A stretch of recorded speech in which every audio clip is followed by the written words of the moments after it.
ಇವತ್ತು ಎಲ್ಲ ಹಿರಿಯರು ಅವರ ಅನುಭವವನ್ನ ಜಾಲಪ್ಪ ಸಾಹೇಬ್ರ ಜೊತೆ ಅವ್ರು ಕಳೆದಂತಹ ದಿನಗಳನ್ನ ಎಲ್ಲ ಅವರು ತಿಳಿಸಿದ್ದಾರೆ. ನಾನೊಬ್ಬ ಯುವಕನಾಗಿ ವೇದಿಕೆ ಮುಂಭಾಗದಲ್ಲಿ ಹೆಚ್ಚಿನ ಸಂಖ್ಯೆಯಲ್ಲಿ ಯುವಕರು ಇರೋದ್ರಿಂದ ದೊಡ್ಡಬಳ್ಳಾಪುರ ತಾಲೂಕು ಇವತ್ತಿಷ್ಟು ಬೆಳೆದಿದೆ ಅಂದ್ರೆ ಅದಕ್ಕೆ ಕಾರಣ ಸನ್ಮಾನ್ಯ RL ಜಾಲಪ್ಪಾಜಿ ಅವರ ಒಂದು ದೂರದೃಷ್ಟಿ ಮತ್ತು ದೂರದೃಷ್ಟಿಯನ್ನ ಇಟ್ಕೊಂಡು ಈ ಒಂದು ಕ್ಷೇತ್ರಕ್ಕೆ ಅತಿ ಹೆಚ್ಚು ರೀತಿಯಲ್ಲಿ ಅವರು ಮಾಡಿರುವಂತಹ ಅಭಿವೃದ್ಧಿ, ಪ್ರತಿ ಗ್ರಾಮಕ್ಕೆ ಸಂಪರ್ಕ ರಸ್ತೆಯಿಂದ ಹಿಡಿದು APMCಯಿಂದ ಹಿಡಿದು ಅಪೆರಲ್ ಟೆಕ್ಸ್ಟೈಲ್ ಪಾರ್ಕ್ ವರೆಗೂ 2004ನೇ ಇಸ್ವಿಯಲ್ಲೇ ಅವ್ರ ಅಪೆರಲ್ ಟೆಕ್ಸ್ಟೈಲ್ ಪಾರ್ಕ್ ಅನ್ನ ಇಲ್ಲಿ ತಂದುಕೊಟ್ಟು, ನಗರದಲ್ಲಿ ಹೆಚ್ಚಿನ ರೀತಿ ನೇಕಾರರಿರೋದ್ರಿಂದ ಹಿಂದುಳಿದವ್ರು ಇರೋದ್ರಿಂದ ಅವ್ರಿಗೊಂದು ಜೀವನ ಆಗ್ಲಿ ಅಂತ ಹೇಳಿ ಜಿಗಣಿ ಅತ್ತಿ ಬೆಲೆಗೆ ಹೋದಂತ ಅಪೆರಲ್ ಟೆಕ್ಸ್ಟೈಲ್ ಪಾರ್ಕ್ ಅನ್ನ ಅವ್ರೇನ್ ನಮಗೆ ತಂದುಕೊಟ್ಟಿದ್ದಾರೆ ಸರ್. ಇವತ್ತು 1 ಲಕ್ಷ ಮಹಿಳೆಯರು ಆ ಅಪೆರಲ್ ಟೆಕ್ಸ್ಟೈಲ್ ಪಾರ್ಕ್ ಅಲ್ಲಿ ಗಾರ್ಮೆಂಟ್ಸ್ ಕೆಲಸಗಳನ್ನ ಮಾಡ್ತಾರೆ. ನಜೀರ್ ಸರ್ ಅವ್ರಿಗೂ ತುಂಬಾ ಚೆನ್ನಾಗಿ ಗೊತ್ತು, ಅವ್ರದ್ದು ಫ್ಯಾಕ್ಟರಿ ಇತ್ತು ಸರ್.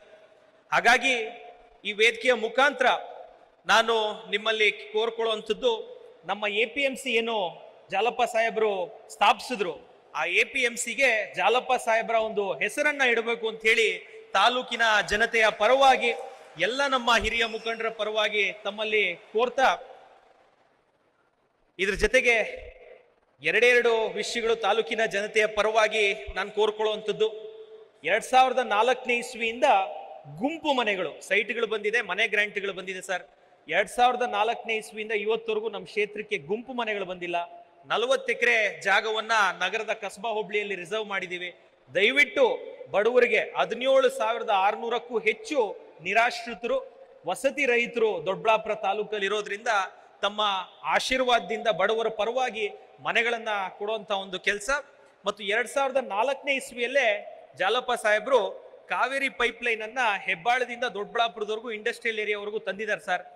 ತಮ್ಮ ಏನು ಬಡವರಿಗೆ ಯಾರು ಹೊಟ್ಟೆ ಹಸ್ಕೊಂಡು ಇರಬಾರ್ದು ಅಂತ ಹೇಳಿ ಅನ್ನಭಾಗ್ಯವನ್ನ ತಾವೇನ್ ಕೊಟ್ಟಿದ್ದೀರಾ, ಅದ್ರ ಜೊತೆಗೆ ನಮ್ಮ ದೊಡ್ಡಬಳ್ಳಾಪುರ ತಾಲೂಕು ವೇಗವಾಗಿ ಬೆಳೀತಾ ಇರೋದ್ರಿಂದ ನಮ್ಮ ಜನರಿಗೆ ಸಿಹಿ ಕುಡಿಯೋ ನೀರು, ಕಾವೇರಿ ನೀರನ್ನ ತಾವು ದಯಪಾಲಿಸಬೇಕು. ಪ್ರತಿ ಮನೆಯಲ್ಲೂ ತಮ್ಮ ಫೋಟೋವನ್ನ ಇಟ್ಕೊಂಡು ತಮಗೆ ಪೂಜೆಯನ್ನ ಮಾಡ್ತಾರೆ. ದಯವಿಟ್ಟು ಪೈಪ್ ಲೈನ್ ಇರೋದ್ರಿಂದ, ಯಾಕಂದ್ರೆ ಪೈಪ್ ಲೈನ್ ಖರ್ಚಾಗಲ್ಲ, ದಯವಿಟ್ಟು ತಾವು ಮನ್ಸು ಮಾಡಿದ್ರೆ ಕಾವೇರಿ 5ನೇ ಹಂತದ ರಾಜನಕುಂಟೆವರೆಗೂ ಏನ್ ಬರುತ್ತೆ ಆ ದೊಡ್ಡಬಳ್ಳಾಪುರಕ್ಕೂ ಸಹ ನೀರು ಬರುತ್ತೆ.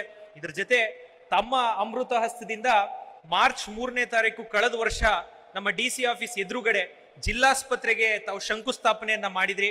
ಮಾನ್ಯ ಮಾಜಿ ಶಾಸಕರು 10 ಎಕರೆ ಜಮೀನನ್ನ ಮೀಸಲಿಟ್ಟಿದ್ರು, ಅದಕ್ಕೆ ತಾವು 163 ಕೋಟಿ ವೆಚ್ಚದಲ್ಲಿ ತಾವೇ ಶಂಕುಸ್ಥಾಪನೆಯನ್ನ ಮಾಡಿದ್ರಿ.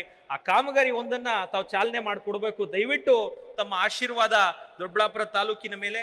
ಜಾಲಪ್ಪ ಸಾಹೇಬರು ಕಟ್ಟಿದಂತ APMC ಹೇಳಿದ್ದೀನಿ, ಅದನ್ನ ಆಲ್ರೆಡಿ ಪ್ರಸ್ತಾವನೆ ಇಟ್ಟಿದ್ದೀನಿ. APMCಗೆ ಅದು ರಾಜೇಂದ್ರ ಸರ್ ಹೇಳಿದ್ರು, ದಯವಿಟ್ಟು ನಮ್ಮ APMCಯನ್ನ ಸ್ಥಾಪನೆ ಮಾಡಿದಂತ RL ಜಾಲಪ್ಪ ಜಿ ಅವರ ಒಂದು ಹೆಸರನ್ನ ಆ APMC ಇಟ್ಟು ಆ ನಮ್ಮ ಜಿಲ್ಲಾಸ್ಪತ್ರೆಯನ್ನ ದಯವಿಟ್ಟು ಅತಿ ತುರ್ತಾಗಿ ನಿರ್ಮಿಸ್ಕೊಡ್ಬೇಕು. ಇನ್ನು ನಾನು ಯಾವುದೇ ರಸ್ತೆ ಆಗ್ಬೋದು, ಯಾವುದೇ ಕಾಮಗಾರಿ ಆಗ್ಬೋದು ಕೇಳಲ್ಲ ಸರ್.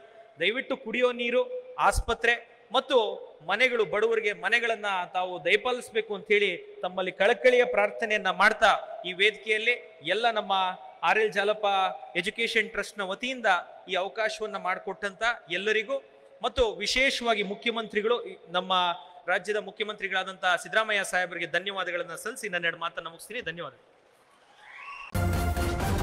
ನ್ಯೂಸ್ ಫಸ್ಟ್ ನಿರ್ಭೀತಿಯಿಂದ ನಿಮ್ಮ ಪರವಾಗಿ.